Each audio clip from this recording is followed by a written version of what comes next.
성도 여러분, 반갑습니다.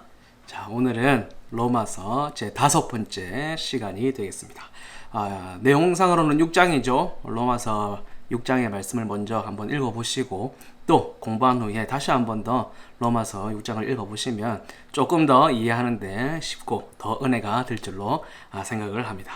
자, 6장은 어떤 내용이냐? 그동안 바울이 믿음으로 은혜로 받는 구원에 대해서 그리고 은혜에 대해서 얘기를 했는데 방종주의를 유발한다 그런 비판들이 있었습니다. 값싼 은혜를 추구한다라는 비판들이 있었어요. 아니 뭐 이런 거 저런 거 좋은 일 열심히 하고 고행을 하고 남들을 위해서 헌신 봉사하는 그런 일들이 없이 어떻게 구원을 얻을 수 있단 말이냐. 율법을 지키지 않고 뭐 자기 마음대로 살면서 그러면서도 구원을 얻고 은혜를 얻고 한다는 말이냐 라는 비판에 대해서 바울이 그렇지 않다는 반박을 하기 위해서 6장을 썼다라는 것이죠. 1절에서 11절까지는 직설법으로 얘기합니다. 뭐 돌려서 얘기하지 않고 그냥 이거는 이거다, 저거는 저거고 이거는 이거다, 산은 산이요 물은 물이다, 그렇게 직설적으로 얘기를 하고 있는 것이고요. 12절부터 23절까지의 말씀은 명령법으로 말씀을 하고 있는 것을 볼 수가 있습니다. 자, 1절의 내용을 보면 은혜를 더하게 하려고 죄에 거하겠느냐, 이것이 비판이죠. 바울이 받았던 비판입니다. 너 죄가 많으면 은혜가 더 많다고 하지 않았느냐? 어디서 그랬죠? 5장 20절에서 그렇게 얘기를 했죠. 죄가 더한 곳에 은혜가 더욱 넘쳤다. 죄가 많으면 많을수록 그것을 사함을 받는다는 자체가 더 큰 은혜가 되기 때문에 그런 설명을 한 것인데, 다른 사람들이 뭐라고 했느냐? 그러면 은혜 받으려고 죄 더 짓자, 그렇게 얘기를 한 거죠. 옛날에 수련회 갈 때 그런 얘기들을 많이 했습니다. 우리 중고등부 학생들이 수련회 갈 때 회개하고 눈물 콧물 쏟고 은혜를 받으려면 죄를 많이 짓고 가야 된다, 그런 얘기를 하곤 했었는데 전혀 그럴 수가 없다는 것을 사도 바울이 이야기하려고 하는 것이죠. 왜? 우리는 죄에 대해서 죽었다라는 것입니다. 죄에 대해서 죽었다고 하는 것은 의에 대해서는 다시금 살아났다라는 것을 이야기하고 있는 것이죠.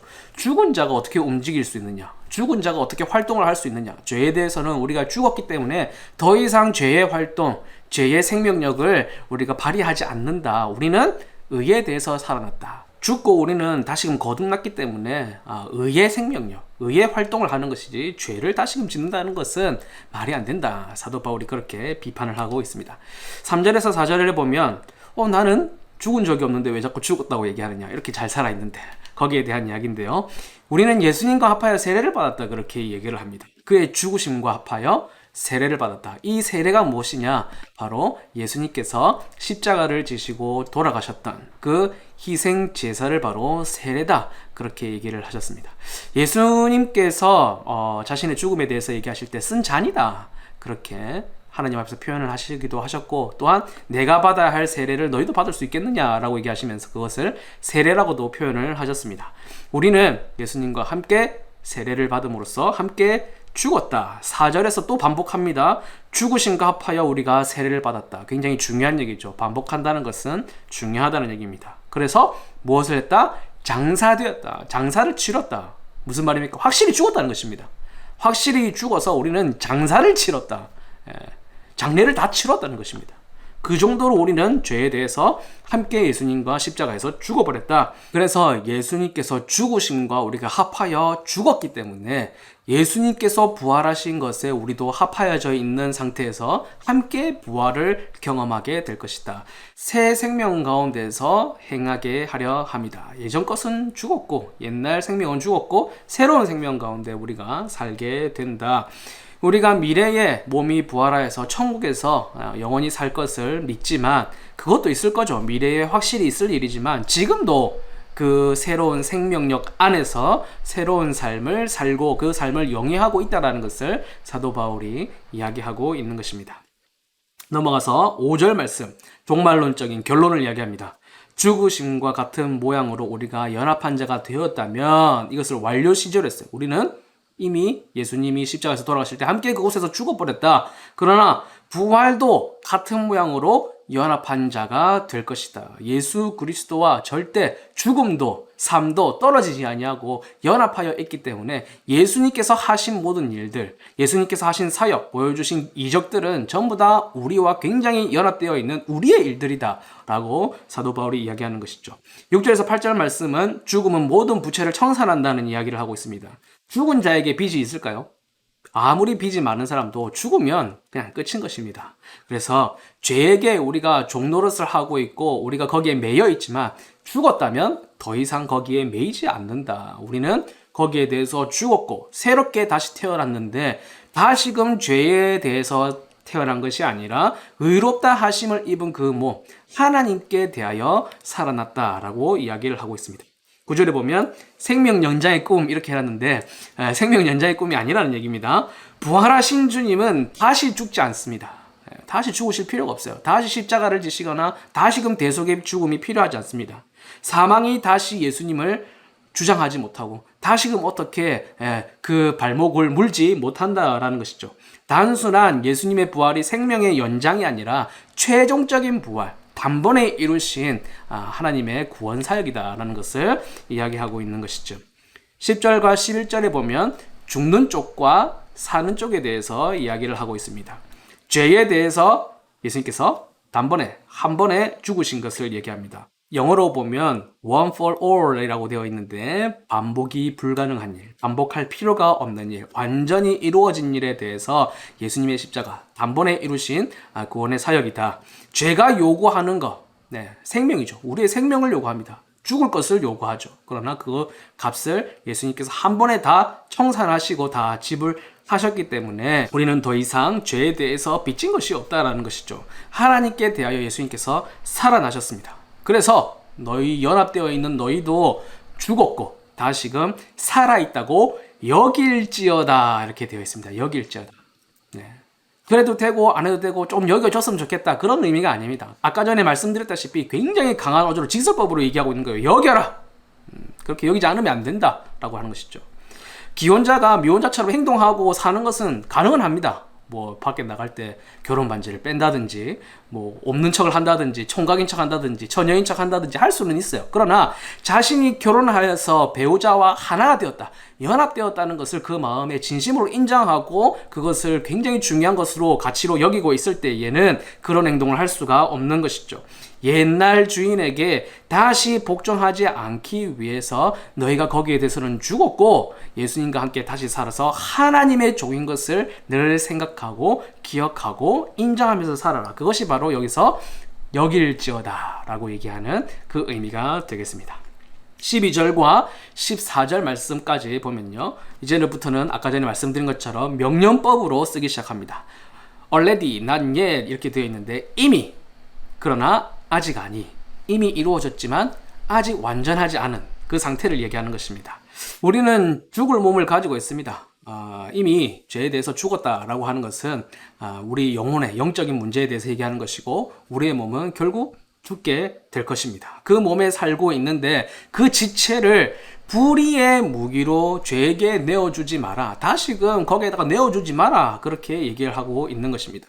불의의 무기가 된다는 것이 무슨 말이겠습니까? 죄에게 휘둘릴 뿐만 아니라 무기로 사용된다는 것입니다. 만약에 죄의 지체로서 불의의 무기로 우리의 몸을 내어주면 나만 더 죄짓고 또 다시 죽음 가운데 거하고 죄 아래 거하고 나만 그런 것이 아니라 사단에 의해서 내가 그 무기로 사용이 된다라는 것이죠. 굉장히 위험한 일이다라는 것입니다. 그래서 너희는 그 지체를 죄에게 내어주지 말고 누구에게? 하나님께 드려라. 무엇으로요? 불의가 아니라 의의 무기로 하나님께 드려라. 무기가 얘기 나온다는 것은 영적인 전투를 얘기하는 것이죠. 영적 전쟁 가운데 있으니까 너희는 이쪽이든지 저쪽이든지 무기로서 속하게 된다라고 이야기를 하고 있는 것입니다.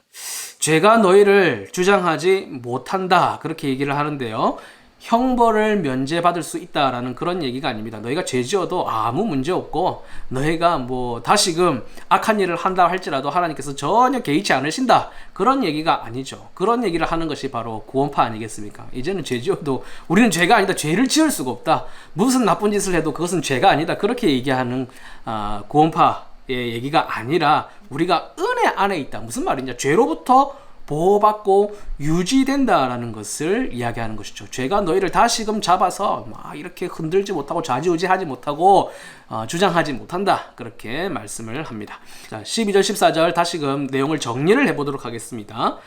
구원을 받았지만 죄 지을 수 없는 상태가 된 것이 아닙니다. 뭐 죄에 대해서 초월한 상태, 굉장히 예수님 같은 상태가 된 것은 아니라는 것이죠. 몸은, 우리의 지체는 여전히 이 지상의 땅에 속하여서 죽을 몸에 있는 상태죠. 악한 세력의 공격에 늘 노출되어 있고 늘 유혹을 받고 언제든지 공격을 받는 그런 존재가 바로 우리의 육신이다. 그렇게 정리를 해볼 수가 있습니다. 자, 15절에 보면 바울의 단호한 선언이 보입니다. 우리가 법 아래 있지 아니하고, 율법이죠. 율법 아래에 있지 아니하고 은혜 아래에 있다. 그러니까 죄를 우리는 지을 수가 없다라고 얘기를 하는데, 아까 전에 말씀드린 것처럼 근본적으로 우리가 죄를 짓지 않는 그런 초월한 상태, 대단한 사람이 되는 것이 아니라 은혜 아래에 우리가 있다. 그래서 더 이상 죄 지으려고 할 수가 없다라고 얘기하는 것이죠. 자, 16절 말씀해 보면 중립지대는 없다. 그 이야기인데요.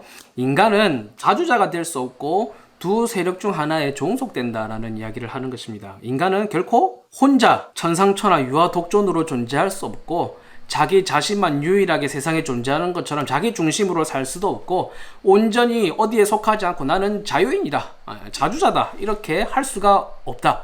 두 세력 중 하나에 종속될 수밖에 없다라고 얘기하는 것이죠. 그래서 인간은 주가 될 수 없다, 주인이 될 수 없다는 것입니다. 언제든지 누구든지 섬기면서 살아야 되는 그런 존재죠. 왜냐하면 하나님께서 그러한 관계 속에서 인간을 창조하셨기 때문입니다. 하나님과 늘 관계하고 하나님을 섬기는 자로 만들었는데, 자주자가 되기 위해서 하나님으로부터 독립을 선언했지만 결국은 무엇인가를 섬겨야 되는 존재였다라는 것이죠. 자신은 주가 될 수 없음에도 불구하고 자기 자신만을 위해서 살 수 있다. 나는 내 행복을 위해서 소확행, 소소하지만 확실한 행복을 추구하면서 대확행, 큰 행복을, 확실한 행복을 추구하기 위해서 나는 내 자신을 위해서 살 수 있다라고 생각을 한다라는 것이죠. 자기가 자기 삶의 주인이라고 생각하기 때문에. 그러나 그것은 무엇이다? 속는 것이다. 그렇게 생각하고 자기 자신을 위해서 살 수 있다라고 생각하는 것은 누구의 특징이냐? 죄인의 특징이다. 죄의 종으로 사는 사람의 전형적인 모습이 자기 자신을 위해서 살 수 있다. 나는 자주자다. 내가 바로 내 인생의 주인이다. 라고 그런 전형적인 모습을 보인다라는 것입니다. 17절과 18절 말씀, 죄의 종에서 의의 종으로 우리가 변화되게 된다라는 것이죠. 하나님께 감사하리로다. 왜 하나님께 감사합니까? 지금까지 얘기하고 있는 이 모든 일련의 과정, 예수 그리스도와 연합하게 하시고 같이 죽고 같이 부활을 경험하게 하신 그 은혜가, 그 인도하심이, 그 주권이 누구에게 있느냐? 하나님께서 잡고 이끌어 가신 일들이다. 그러므로 하나님께 감사하리로다. 교훈의 본을 마음으로 순종하여, 이렇게 얘기합니다. 교훈의 본을 마음의 순종, 마음으로 순종, 두 가지 다 번역이 가능한데요. 약속을 붙들고 행동으로 증명해 보이는 그러한 믿음에 대해서 이야기하는 것입니다. 마음으로 순종하고 행동으로 순종하고, 순종이라는 단어 자체에는 행동이 포함되어 있기 때문에 믿음과 행동, 모든 것이 포함되어 있는 내용이다. 다시금 강조합니다. 죄로부터 우리는 해방되어 의에게 종이 되었다. 원래는 어디의 종이었어요? 죄의 종이었는데 거기에서 해방되어서 이제는 의의 종이 되었다. 이 의란 게 무엇이냐? 하나님과 분리되지 않는 연합이라는 것이죠. 그러면 의의 종이라는 말은 무슨 말이냐? 하나님 안에 연합하여 거하면서 하나님을 섬기는 종이다. 의의 종이다 라고 하는 것입니다. 20절 말씀, 22절 말씀, 종이 거두는 열매는 무엇이냐? 자, 종은 두 가지의 종류가 있었죠. 죄의 종이 있고 지금 의의 종이 있는데, 종은 일하면서 거두는 열매들이 있다는 것이죠. 자, 너희가 죄의 종이었을 때는 의에 대해서 자유했다. 굉장히 의롭게 살아야 된다라는 그런 강박관념이나 혹은 자신의 다짐으로부터 굉장히 자유롭습니다. 율법으로부터 자유롭죠. 내 마음대로 사니까. 그런데 그렇게 살면서 얻을 수 있는 열매는 무엇이냐? 우리가 로마서 1장 29절 31절 말씀에서 보았듯이 여러 가지 악한 모습들, 하나님과의 관계의 문제뿐만 아니라 인간관계 속에서 일어날 수 있는 여러 가지 사회악들, 심지어는 수군수군 거리는 거, 무정한 것, 그런 것들까지 다 포함되는 그런 악한 열매들을 맺더라라는 것이죠. 그런데 이제는 죄의 종이 아니고 의의 종이기 때문에 그러한 일들이 있었던 것, 그러한 열매가 있었던 것을 우리가 어떻게 한다고요? 부끄러워한다. 왜냐? 그 결과가, 그 마지막이 사망이라는 것을 우리가 알았기 때문이다라는 것이죠. 전도서에 보면 솔로몬이 그런 얘기를 합니다. 우리는 일의 결국을 다 들은 사람들이다. 이 일이 우리의 인생의 이야기가 어떻게 끝날지 그 마지막을 다 알고 있는 사람들이다라는 것이죠. 그래서 우리는 죄의 종이었을 때 그 일들을 굉장히 부끄럽게 생각을 한다. 그런데 이제는 죄에서 해방되었습니다. 하나님의 종이 되었습니다. 그러면 하나님의 종으로서 거두는 열매는 무엇이냐? 거룩함이다. 그렇게 이야기를 하고 있죠. 이 거룩함이다라는 단어를 하기아스모스 그렇게 기록을 하고 있는데요. 이 단어는 하나님께 전적인 순종에 대해서 표현할 때 이 단어를 사용을 했습니다. 마치 누구처럼? Like Jesus. 예수님처럼 바로 하나님께 전적으로 죽기까지 복종하신 그 순종의 열매를 거둔다. 무엇이라고요? 다시 말해서 거룩함의 열매를 가지게 된다라고 하는 것이죠. 23절 말씀해 보면 삭이 나옵니다. 삭. 이 삭을 국어사전에서 찾아보니까 뭐라고 되어 있냐면 일한 데에 대한 품값으로 주는 돈이나 물건이라고 그렇게 이야기를 합니다. 고대 로마 시대에는 종에게 자기가 마음에 드는 종에게 용돈을 주던 관습들이 있었습니다. 그 삭시라는 단어를 헬라어로 뭐라고 썼냐면 오포니온, 충성의 대가로 주는 삭시예요. 굉장히 주인에게 충성하여서 주인의 마음을 시원케 했기 때문에, 기쁘게 했기 때문에 주는 삭, 더하여 주는 용돈을 얘기하는 것이죠. 자, 그런데 오늘 성경에서 그 삭스를 얘기하면서 죄의 삭스는 무엇이냐? 사망이다라는 것이죠. 여러분, 이게 진짜 웃지도 울지도 못할 일인 것이죠. 죄를 위해서 뭘 했습니까? 죽도록 충성한 거예요. 열심히 충성했습니다. 심지어는 종에게는 돈이라는 것이 필요 없는데, 주인이 줄 필요가 없는데 용돈을 줄 정도로 굉장히 충성했습니다. 죄에 대해서 열심을 가지고 충성하고 죄 짓고 더 짓고 많이 짓고 했는데 그 결과로서 주는 대가, 포상금이 뭐냐? 사망이라는 것이죠. 죄는 삭스로서 사망을 주지만 하나님의 은사, 5장 15절에서는 우리가 선물이라고 봤었죠. 하나님의 선물, 하나님의 은사는 무엇이냐? 영생이다. 우리가 뭐 충성하든지 안 하든지 그 여부를 떠나서 하나님의 선물로 주시는 것이 바로 구원받은 자에게 주시는 영생이다. 그냥 영생이 아니고 그리스도 예수 우리 주 안에 있는 영생이다. 그렇게 얘기를 했습니다. 무슨 얘기겠습니까? 십자가를 통해서 주어지는 영생이다. 믿음으로써 얻는 영생이다. 오늘 6장의 가장 중요한 말씀이 이 구절이 아닌가, 23절의 말씀이 아닌가 생각이 됩니다. 그래서 과제물에도 보시면 이 23장을 한번 써보시라 그렇게 해놨는데요. 죄의 삭, 죄에게 충성하여서 열심히 수고하고 노력하여서 죄를 지었을 때 주어지는 대가는 사망이지만 하나님께서는 선물로 우리에게 주시는데, 죄의 종에게는 사망이 주어지지만 의의 종, 하나님의 종에게는 선물이 주어지는데, 그것이 바로 예수 그리스도 그 십자가 사역, 그 복음 안에 있는 영생이다 라는 것을 반드시 잘 기억하시기를 바랍니다. 공짜로 값싸게 주어지는 은혜가 아니라 예수 그리스도의 그 죽으심이라는 정말 값비싼 대가를 치르고서야만 얻을 수 있는 영생을 우리에게 선물로, 은혜로, 은사로 주셨다라는 것입니다. 굉장히 은혜로운 로마서 말씀이 되겠습니다. 자, 여기까지 로마서 6장의 말씀을 오늘 살펴보았는데요. 중요한 내용만 찝어서 얘기를 하다 보니까 그냥 넘어간 부분들도 있고 조금 더 살펴볼 내용들도 있을 것입니다. 6장의 말씀을 다시 한번 더 읽어보시면 굉장히 도전이 많이 되고 은혜가 많이 되실 줄로 믿습니다. 다음 시간에 또 7장, 8장 내용을 통해서 뵙도록 하겠습니다. 감사합니다.